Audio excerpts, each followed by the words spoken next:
हे तुम्हाला माहीत असायलाच हवे। एकदा भारताचं संविधानच संकटात आलं आणि त्यावेळी एका मिलच्या केसने संविधान वाचवलं।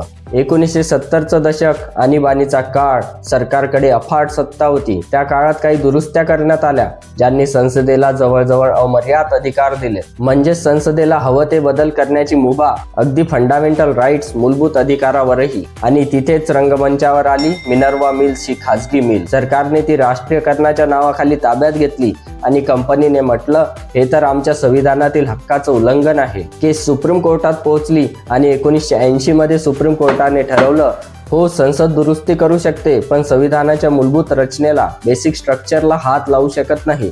हा निर्णय फक्त एका मिलचा नव्हता, तो भारतीय लोकशाहीच्या मर्यादा आणि संतुलन यांचा विजय होता। कोर्टाने सांगितलं, शक्ती कितीही मोठी असली तरी तिच्यावर संविधानाचं अधिराज्य आहे। मिनर्वा मिल्स केसने भारताला एक अमूल्य संदेश दिला की लोकशाही फक्त बहुमताची नसते, ती संविधानाच्या मर्यादांनी चालणारी व्यवस्था आहे। कायदा बदलता येतो पण संविधानाचा आत्मा नाही। जर तुम्हाला असं वाटतं की संविधान हा आपल्या लोकशाहीचा खरा रक्षक आहे तर हा व्हिडिओ शेअर करा।